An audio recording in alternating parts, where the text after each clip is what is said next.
Nos últimos vídeos, nós apresentamos os fundamentos da mecânica e algumas ferramentas e princípios físicos que eram úteis para pensar diversos problemas de mecânica, como análise dimensional e mecânica da similaridade.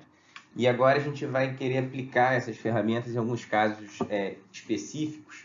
E, em particular, a gente vai começar nesse vídeo a falar sobre o movimento retilíneo, sobre uma força arbitrária, que, na verdade, vai ocupar a gente ainda aí pelos próximos vídeos.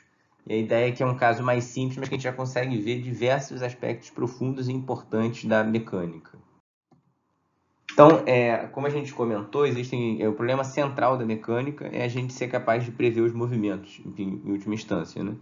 Só que, na realidade, a gente divide esse problema central em dois tipos de problema. O problema direto, que é você conhece a força, conhece aqui a função força, né? E a partir dela você quer resolver o movimento. Mas tem um outro problema que também é muito importante, que é você descobrir quem é essa função força. E aí isso é chamado de problema inverso, que em geral você faz o contrário. Você usa observações do movimento para inferir qual deve ser a função força.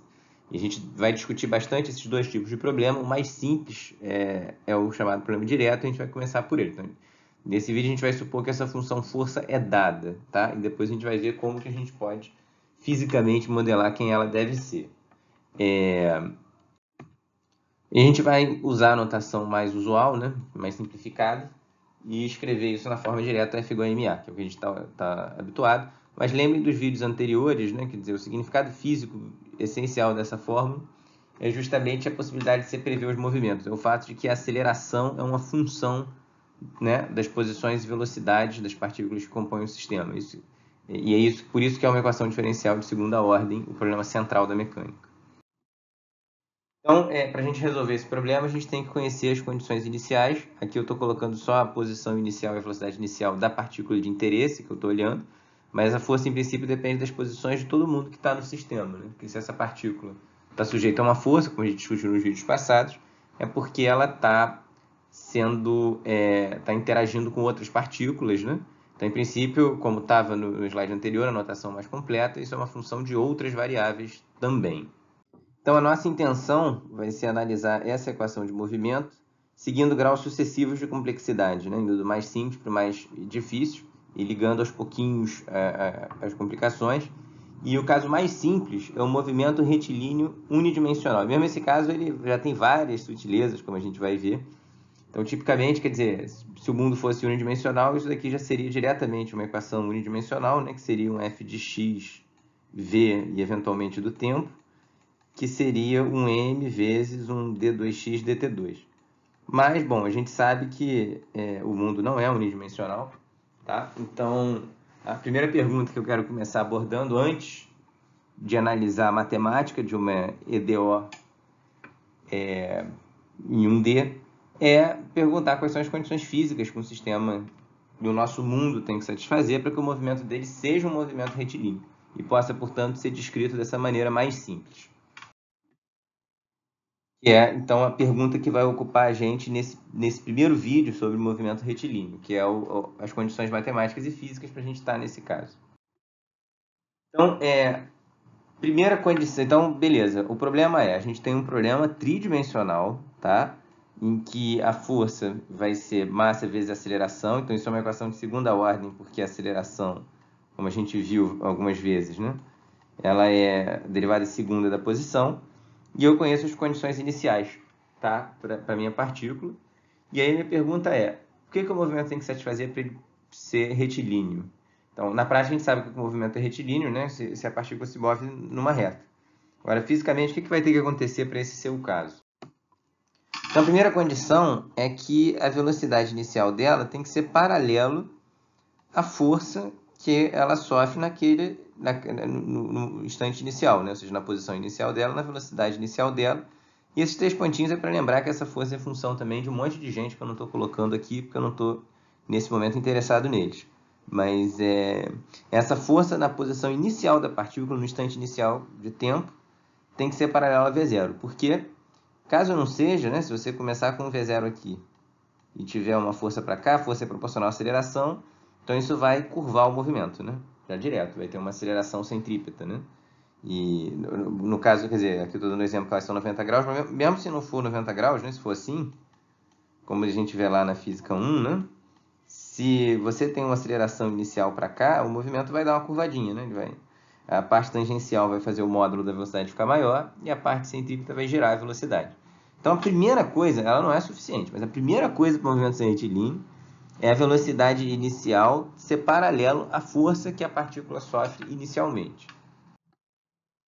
Tá? E aí a gente pode escolher, dar um nome a essa direção, vai ser a direção mais simples do problema, eu vou chamar ela de direção x. Então, eu vou dizer que está paralelo a x chapéu. Então, o V0 ele vai poder ser escrito como V0 vezes x chapéu. Agora, nota que a primeira condição, como a gente disse, ela não é suficiente. Não basta a força inicialmente ser paralela à velocidade, mas ela tem que ser paralela à velocidade sempre, né, ao longo do movimento, para que ele seja retilíneo, né? Então, nota que a ideia é, se a força começa paralelo a x, ela vai acelerar a partícula paralelo a x. Então, a velocidade no instante seguinte vai estar em x, mas a partícula vai ocupar um xzinho diferente. O R0 dela mudou e agora ela vai ocupar um x diferente. E a ideia é que para todo x relevante, daqui a pouco eu vou classificar isso melhor, eu preciso que essa força continue apontando em x. E quando a velocidade vai mudando, eu preciso que essa força também, como função aqui da velocidade, continue em x. Então, se essa condição 2 for satisfeita, aí eu posso dizer, né, que a velocidade vai estar sempre na direção x, a força vai estar sempre na direção x, o movimento é retilíneo e se dá na direção x. Então, aqui, quando eu digo relevante, é porque, quer dizer, um movimento, se você olha por um certo intervalo de tempo, ele não vai passar por todos os pontos x do universo, ele vai passar por uma região. Então, é importante que essa região sondada, né, de posições e de velocidades e de tempo, né, no intervalo de tempo do movimento, aqui faltou um tempo, é importante que nessas variáveis sondadas a força esteja sempre paralela a x chapéu. Aqui eu quero chamar a atenção também para uma diferença central, né? Quer dizer, uma coisa é a direção em que a força aponta, outra coisa é a dependência funcional dela. Não tem problema nenhum a força depender de y e z, nenhum problema, tá? O importante é que ela aponte na direção x chapéu. E nota que tudo que a condição precisa, né, para o movimento ser retilíneo é que a força para esse y0 e z0 iniciais esteja na direção x para todo x. Porque a ideia é que quando a partícula for se deslocando, né, por essa força, se ela começa andando na direção x e ela só tem aceleração na direção x, então o y e o z dela nunca vão mudar, vão manter o valor inicial. Então, basta que a força, para esse y0 e z0 fixos, basta que ela, para todo x e v relevantes, tá, esteja na direção x. A gente vai ver isso em exemplos e vai ficar um pouco mais claro. Agora, nota que essas duas condições, tanto faz o R0, né? Quer dizer, porque justamente a ideia toda, geometricamente, é a seguinte: você tem aqui a posição inicial, vamos supor que ele tivesse aqui uma velocidade nessa direção, V0 aqui, tá? E aí vou pegar aqui uma outra cor, por exemplo, aqui a cor vermelha, e vou dizer que a força está paralelo a ela, está aqui nessa direção. Pode estar para a direita ou para a esquerda, tanto faz. Pode estar... Vamos botar aqui a força, inicialmente, na posição inicial que ela estava. Então, o movimento vai sempre continuar nessa direção. Ele vai se mover nessa direção daqui, tá? Que eu chamei de direção X. Agora, vou pegar aqui uma outra cor. A origem você pode botar onde você quiser. Eu posso escolher a origem aqui, tá? E se eu escolher minha origem aqui, o vetor posição inicialmente, ele está nessa direção. E quando a partícula vai se deslocando, né, esse vetor posição vai, inclusive, girando. Não tem problema nenhum. O movimento, ele se dá nessa reta aqui, tracejada vermelho. E não depende onde você bota a origem. Como não poderia mesmo, porque o movimento não vai... Ele ser retilíneo ou não depende de onde você escolheu colocar a origem. Claro que vai ser mais conveniente depois colocar a origem aqui num ponto na reta tracejada. Fica mais fácil. Mas isso não tem nada a ver com o movimento ser ou não retilíneo, tá? Então, nota o seguinte, que se essas duas condições são satisfeitas, então, o movimento é retilíneo, ou seja, a solução, né, a função posição dele, vai ser a função horária da posição, poder ser escrita na forma, vai ser um x de t na direção x chapéu, tá? E aí vai ter aqui um y0 na direção y chapéu e z0 na direção z chapéu. Eles ficam fixos, ou seja, o movimento ele só se processa realmente aqui no eixo x.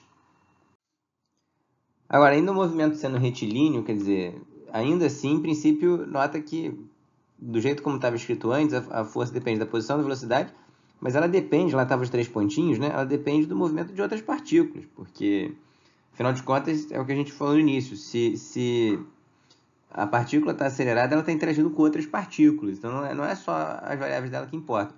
Mas aí, como a gente viu nos vídeos passados, em certas circunstâncias, a gente pode aproximar toda a dependência dos outros corpos por uma dependência temporal apenas, né? E a gente, nos exemplos, vai ver um pouco melhor o que isso significa. Mas o importante é que, nesse caso, todos aqueles 3 pontinhos viram apenas uma dependência temporal, tá? E aí as condições agora ela tem que ser escritas explicitamente em termos do tempo, ou seja, o V0 é paralelo ao F de R0 V0 no instante inicial, e aqui a condição 2 tem que valer para todo o tempo relevante também, ou seja, o tempo que você está analisando o movimento, tá? Então vamos analisar alguns exemplos aqui para ganhar uma certa intuição. Primeiro exemplo, o exemplo da queda livre. Então na queda livre, né, que está a fotinho de uma maçã caindo, então o que acontece é que nesse instante da figura, por exemplo, a velocidade está para baixo, tá? Vou considerar que esse é o instante inicial que eu estou olhando, escolhi esse como instante inicial. A força está para baixo, né, que é a força peso, tá? Tá paralelo aqui à aceleração da gravidade. E isso é verdade não só para o instante inicial, mas para todos os instantes de movimento, a força vai estar na vertical para baixo. Nota que nesse caso a força é uniforme, então ela não depende de x, não depende de y, não depende de z, não depende do v, não depende do tempo. Então realmente é só uma consequência da força ser paralelo aqui a essa direção vertical, tá? Então aqui seria essa direção que eu estaria escolhendo como x nesse caso. Aqui um exemplo um pouco mais sofisticado, quer dizer, uma partícula na presença do Sol, e essa partícula, então, ela tem aqui uma velocidade inicial que aponta na direção do centro do Sol. Nota que esse é um caso mais complicado, porque a força que a partícula sofre agora, ela depende de y e z, tá? Basta ver que se você deslocar essa partícula aqui, ou seja, aqui, se eu deslocar aqui perpendicularmente ao x, né? Diz que essa direção aqui é o y. Então, ao longo dessa linha tracejada, o x não está mudando, o x está fixo. O y está mudando e a força está mudando, porque ela está ficando mais longe do Sol. Então, nesse exemplo, a força é função de x, y e z. Mas não tem problema, porque olha só, no instante inicial, a força está aqui paralela à velocidade, tá? Então, a condição 1 é satisfeita. E em todos os pontos aqui do eixo x, isso vai continuar sendo verdade. Todos os pontos que ela passar vai continuar sendo verdade. A função aqui, nesse caso, ela não depende da velocidade, tá? Então, vendo que isso é satisfeito para todo x, tá? Então, o movimento necessariamente vai ser retilíneo. E ela está fadada aqui, infelizmente, né? Vai chapar ali no Sol. Se tivesse a velocidade para o lado oposto, o movimento também continuaria sendo retilíneo. E aí, se a velocidade fosse grande o bastante, ela conseguiria escapar do seu destino fatal de cair no Sol. Mas agora, esse exemplo daqui, então, é um exemplo já em que a gente tem uma função um pouco mais complicada e a gente vai ter um movimento retilíneo. Então aqui, bom, só um comentário adicional, né? Quer dizer, esse exemplo e o anterior, eles são bem parecidos, né? Porque a queda livre, se essa posição inicial aqui, ela tivesse, enfim, bem próxima aqui à superfície do Sol, aí seria o mesmo caso do anterior, na verdade. Só porque realmente a gente sabe que se a gente começa a ficar muito distante do corpo, então o tratamento por um campo uniforme não é possível, né? Outra coisa importante é que toda essa discussão depende do referencial, né? Tinha que ser, porque o movimento depende do referencial. Então, a gente viu o caso da queda livre. Agora, por exemplo, imagina que um avião solta um pacote, despreza a resistência do ar. Para esse observador aqui, o movimento claramente não é retilíneo, né? Mas para o piloto, tá? Ele vê um movimento retilíneo, como está indicado aqui na figura. Então, às vezes, você escolhendo um referencial esperto, você fica com um problema mais fácil, né? Que a gente usa esse tipo de truque. Nesse exemplo, a gente usa desde o ensino médio, né? Agora, no caso do movimento aqui em torno do Sol, né? Isso não é verdade, não tem nenhum referencial inercial. Nota que a gente está sempre trabalhando com referenciais inerciais. Senão a segunda lei de Newton não é nem válida, como a gente viu nos vídeos anteriores. Para nenhum referencial inercial, esse movimento vai ser retilíneo se você joga a velocidade numa direção que não seja paralelo ao eixo x aqui. Não precisa nem estar perpendicular, não. Foi só esse. Só estou desenhando um caso particular. Mas aí, nesse caso, vai seguir aqui uma elipse. A gente vai inclusive, demonstrar isso matematicamente em aulas posteriores do curso. Tá? Então, de fato, nesse caso, não é uma questão de referencial. E fica como desafio para vocês ver o seguinte. Quando que é ou não condição de referencial? Quer dizer, a primeira coisa a ideia é que para ser movimento retilíneo, a força precisa ser paralela à velocidade. Mas a velocidade você pode mudar mudando de referencial. Então, se você escolher um referencial no qual a força é paralela à velocidade no início, qual é a condição para você poder escolher um referencial inercial, tá? No qual você tem uma descrição de movimento retilíneo? E aí fica para vocês pensarem. No fundo, a ideia é que essa condição 2 vai ter que ser satisfeita, mas não só no y0 e no z0. Vai ter que satisfazer numa vizinhança deles. Pensem nisso. Tragam qualquer coisa de discussão para o nosso encontro. Tá? Nota que, de fato, no caso da queda livre, a força não dependia dessas coisas. Então, se você vai para um referencial no qual a primeira é verdadeira, ela vai continuar sendo verdadeira em todos os pontos. Né? Mas, nesse caso aqui, isso não é verdade. Tá? Bom, e depois então dessa digressão toda, a ideia é que se essas duas condições são satisfeitas nesse referencial inercial que você está, então você escolhe o y0 e o z0 como sendo zero, e aí você simplifica a notação. Então agora, para todos os efeitos, esses caras não importam, porque o movimento vai se processar só em x. E aí a gente fica com a nossa segunda lei de Newton nessa forma, que é a equação de Newton, né, a segunda lei de Newton, para problemas em uma dimensão. E alguns livros já começam direto daqui e falam, vamos começar agora com o problema unidimensional. Eles escrevem essa equação e começam a fazer conta.